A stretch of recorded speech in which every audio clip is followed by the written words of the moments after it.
أعمالنا في النار. أعاذني الله وإياكم من عذاب النار.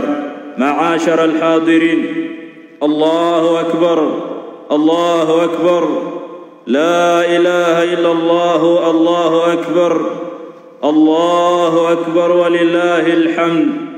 عباد الله، واجب الله، أوصيكم وأوصي نفسي بتقوى الله جل وعلا، فقد فاز المتقون.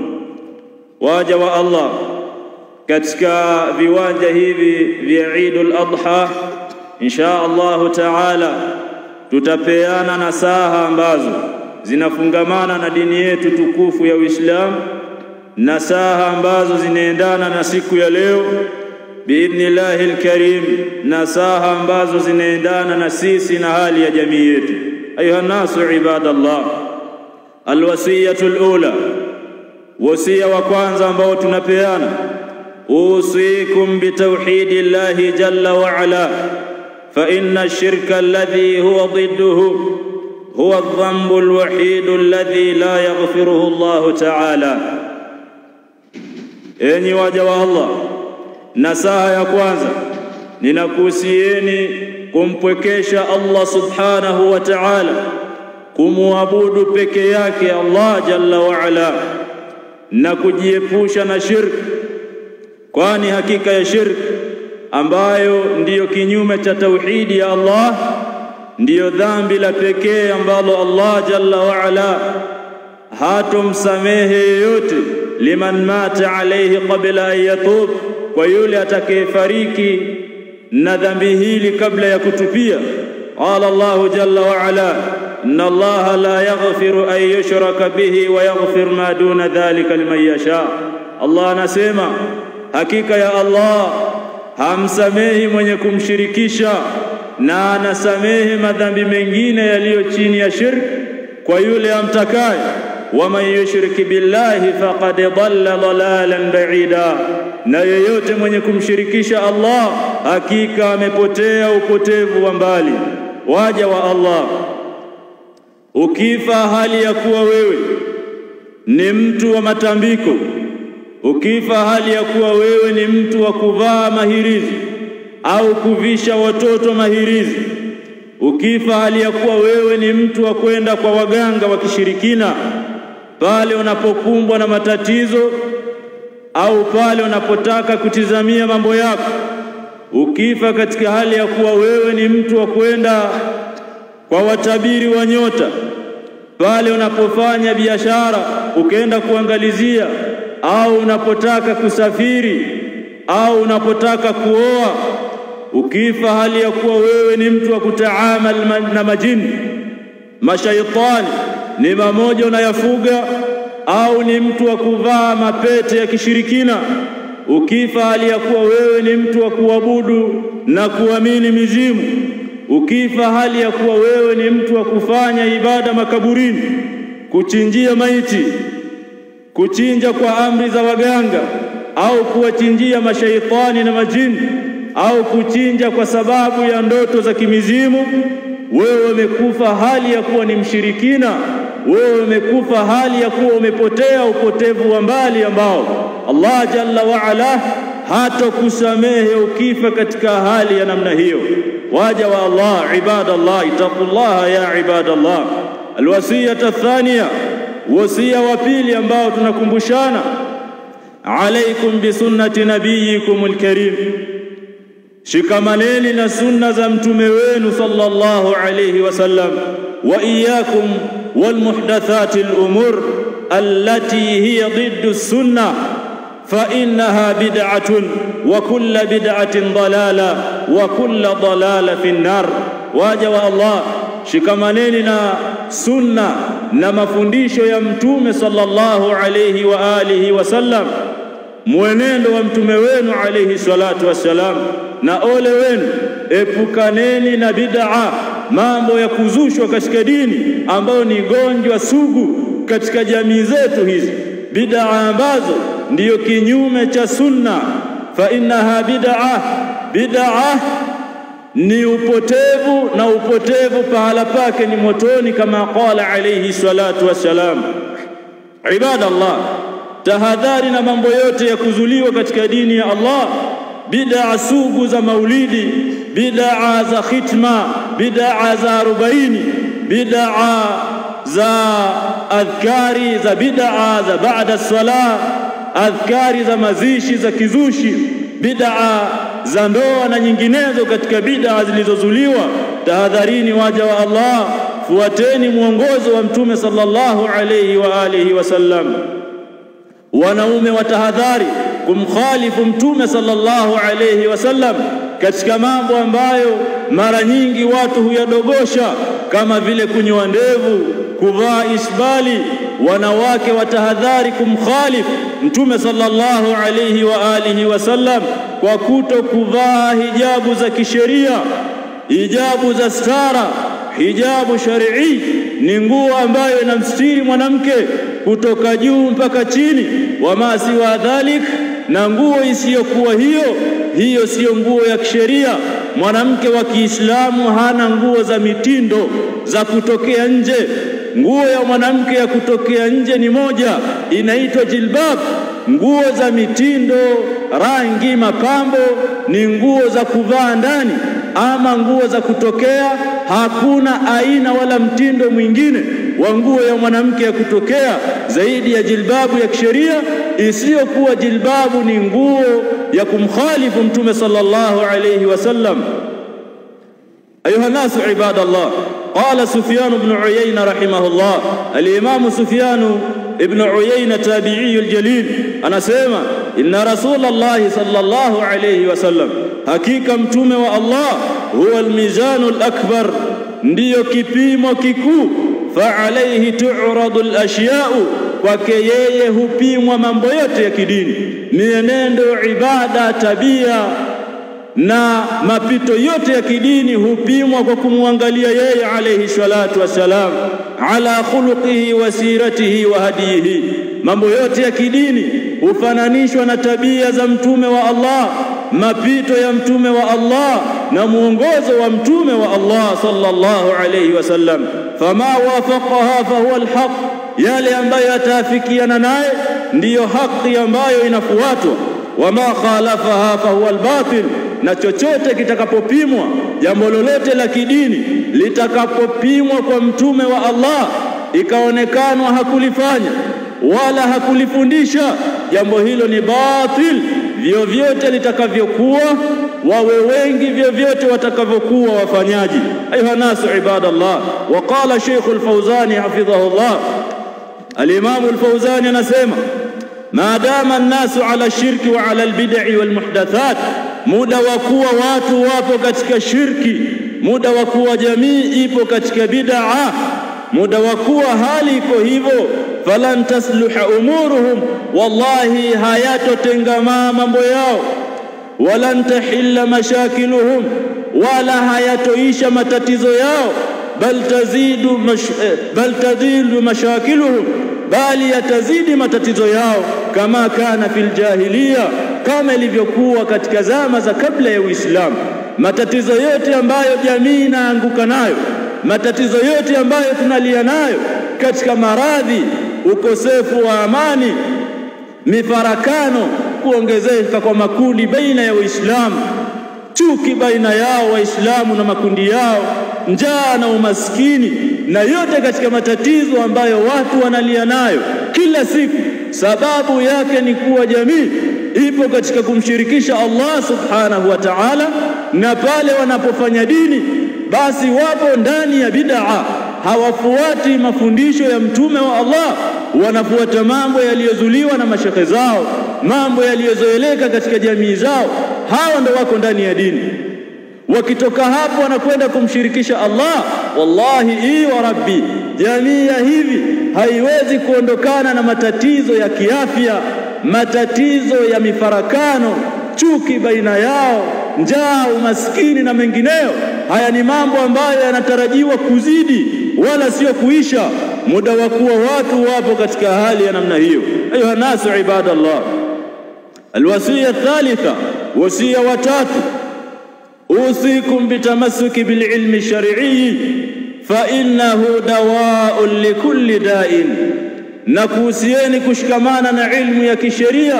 Hakika elimu ya dini hii ya Uislamu ndiyo dawa ya kila radhi ambalo tumelitaja, dawa ya kila ugonjwa ambao unakumba jamii za Kiislamu. Dawa yake ni kuielekea ilmu ya kisheria, kusoma tauhidi ya Allah, kusoma sunna za Mtume sallallahu alayhi wa alihi wasallam. Maradhi ya bid'a, maradhi ya shirk, maasiya, fujur, mifarakano, kuongezeka makundi na chuki baina ya Waislamu, ujinga wa kutokuijua tauhidi, ujinga wa kutokuijua sunna. Haya yote maradhi makubwa, maradhi sugu ya Waislamu. Dawa yake anahitaji Mtume sallallahu alayhi wa alihi wasallam, yaqul talabul ilmi fariidatun ala kulli muslim. Kuitafuta elimu ya kisheria ni jambo la lazima, si khiari kwa kila Muislamu, kama vile ambavyo si khiari kwa Muislamu kusimamisha swala tano, kwa Muislamu kufunga inapofika Ramadhani. Kadhalika sio khiari mtu kuisoma dini ya Allah subhanahu wa ta'ala. Qala Sheikhul Islami Al-Harrani rahimahullahu ta'ala, al-Imam Ibn Taymiyyah anasema, wa hajatul abdi ila ar-risala a'zamu bikathirin min hajati al-marid ila at-tibb. Na hitajio la mja, haja ya mja kuhitajia elimu ya kisheria ni kubwa kuliko mgonjwa anayehitajia matibabu. Fa inna akhira ma yuqaddaru bi'adami at-tabibi mautul abdan, kwani hakika jambo kubwa kabisa ambalo linakadiriwa kuwa litampata mgonjwa aliyekosa matibabu ni kufa kiwiliwili chake.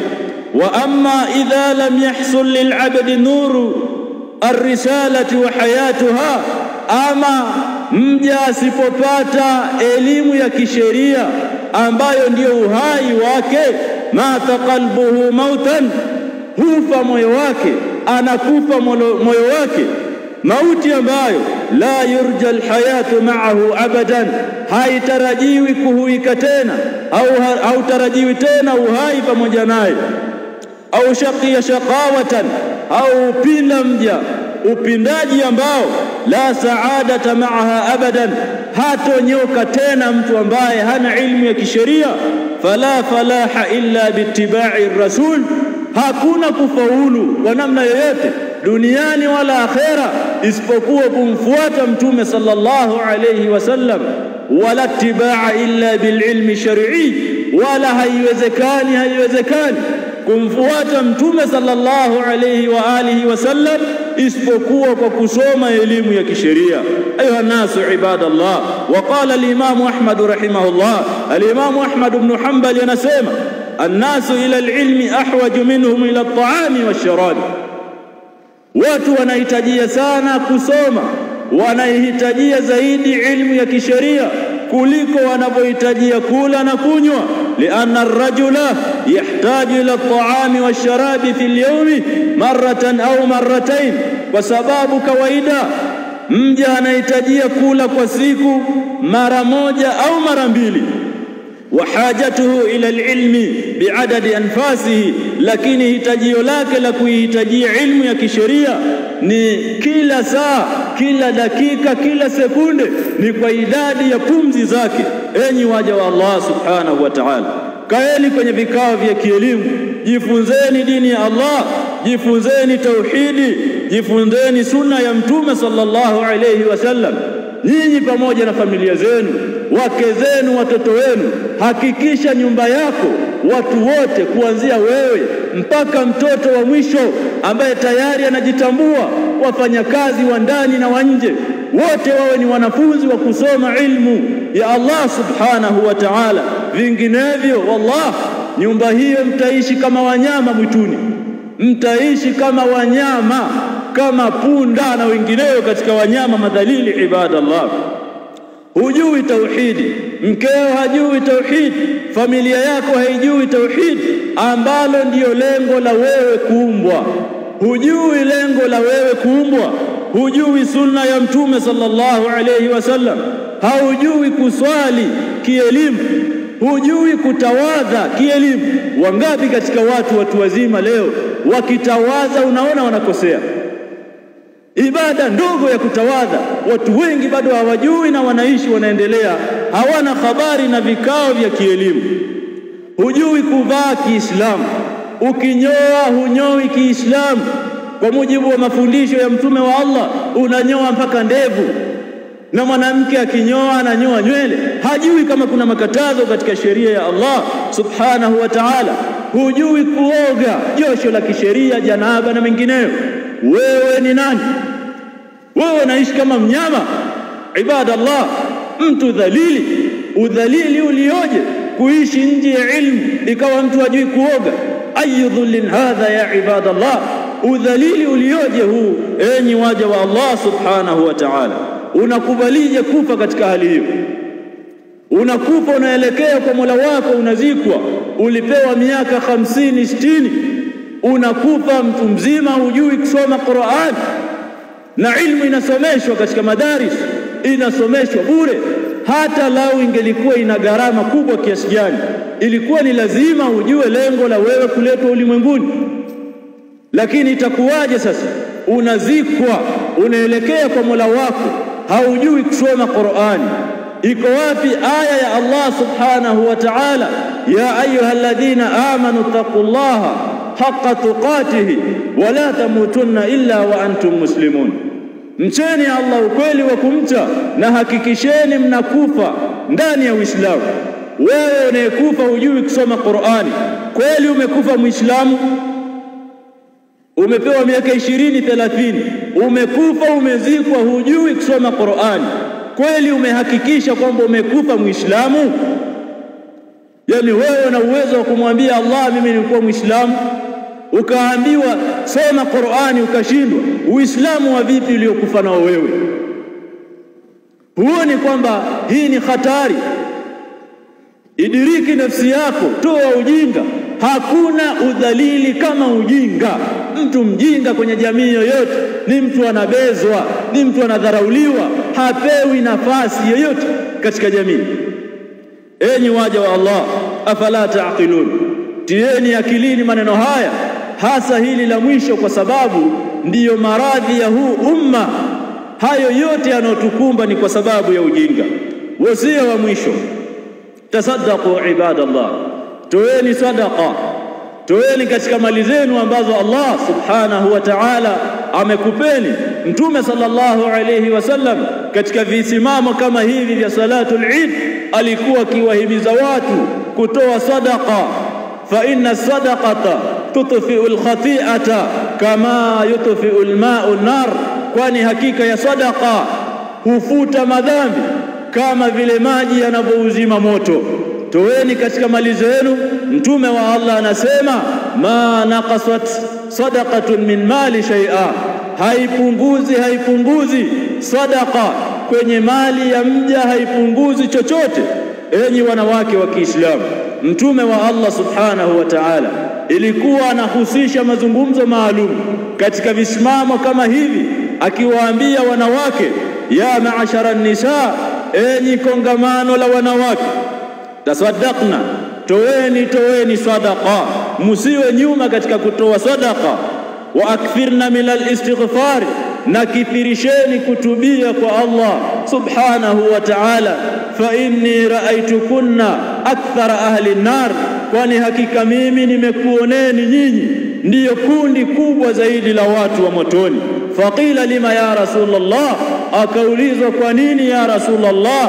Faqala, akasema tukfiruna al-la'nata wa takfurna al-ashir, ninyi mnakithirisha sana kulaani na matusi, lakini pia ni watu ambao mara nyingi mnakuwa nyuma katika kupatiliza na kushukuru neema za waume zenu. Hili ni jambo ambalo litawatia sana wanawake motoni. Mtume sallallahu alayhi wasallam akawahimiza, toeni sadaqa ili muepukane na moto wa Allah subhanahu wa ta'ala. Baada ya kuzungumza maneno haya, wanawake wa Kiislamu walikusanya sadaqa, walivua mikufu yao ya dhahabu, mabangili ya dhahabu, fedha na mengineyo, wakakusanya marundo wakitekeleza agizo la Mtume sallallahu alayhi wa alihi wasallam. Musiwe nyuma katika jambo la utoaji. Ayuha nasu ibadallah, kwa kuwa makamu hii si ya kurefusha, katika mambo ya msingi ya kuzingatia kwa kumalizia ni kusherekea Idi hii ya kuchinja ndani ya mipaka yake, kumcha Allah subhanahu wa ta'ala katika kula na kunywa, lakini pia kumtaja sana Allah subhanahu wa ta'ala, kwani hakika Allah jalla wa ala, ukitizama katika Qur'an, lengo kuu kabisa la kuwekwa siku hii sio kula wala kunywa, liyadhkuru isma Allah, ni wamtaje Allah subhanahu wa ta'ala, bali hata lengo la haji wanataja maulama, lengo sio kwenda wewe ukazunguka ile nyumba. Lile jambo anaweza hata asiyekuwa Muislamu, lakini lengo kubwa kabisa la hija liyadhkura isma Allah, ni kumtaja Allah subhanahu wa ta'ala. Hadha yaumun nahar, hii ni siku ya kuchinja. Wakitoka watu wakachinja vichinjo ambavyo Allah jalla wa ala amewajalia, wamwage damu lillahi subhanahu wa ta'ala. Wataqabbala Allahu minkum, Allah kukubalieni vichinjo vyenu. Na wale ambao Allah hajawaruzuku, basi wazidhibiti nafsi zao kutokamana na kuombaomba na kujidhalilisha, wazidhibiti nafsi zao kutokamana na kupita kwenye majumba ya watu, kwani hakika huu ni udhalili, haujakalifishwa mambo ambayo sheria haijakukalifisha. Ya ayuha nasu ibadallah, hii ni siku ya Idi pamoja na siku tatu mbele zinazofuata, tarehe 11, 12, 13, zote ni siku za Idi, ni siku za kula, ni siku za kunywa, ni siku za kumtaja Allah pasi na kupita mipaka. Na asiyeweza kuchinja leo anaweza akachinja kesho, anaweza akachinja tarehe 12 mpaka tarehe 13, Jumatatu kabla ya jua kuzama, atahesabika amechinja ndani ya Eid, na kichinjwa chake kitakubalika biidhnillahi alkarimi almannani. Na ndiyo maana ikawa ni haramu kufunga ndani ya siku hizi. Haifai kufunga ndani ya siku hizi 4 kuanzia leo mpaka Jumatatu, kwa sababu zinahesabika ni siku za Eid. Eidukum mubarak, taqabbal Allahu minna wa minkum salih al-a'mal, wa kullu 'amin wa antum bi khairin. Allahu akbar, Allahu akbar, la ilaha illa Allah, Allahu akbar, Allahu akbar, walillahi alhamd. Namuomba Allah jalla wa ala atukubalie vichinjwa vyetu. Allah subhanahu wa ta'ala atukubalie sadaqa zetu ambazo tumezitoa, na hapa si mwisho wa kutoa. Hapa toa pesa ulizonazo, lakini pia angalia majirani wasiojiweza, huko pia ni kutoa. Alika watu wasiojiweza, kama umechinja gawa nyama kwa watu wasiojiweza, wagaie majirani. Zote hizo ni sadaqa. Hizi ni siku za kumtaja Allah, kula kunywa kwa kushirikiana wanaojiweza na wasiojiweza. Allahu akbar, Allahu akbar, la ilaha illa Allah, Allahu akbar.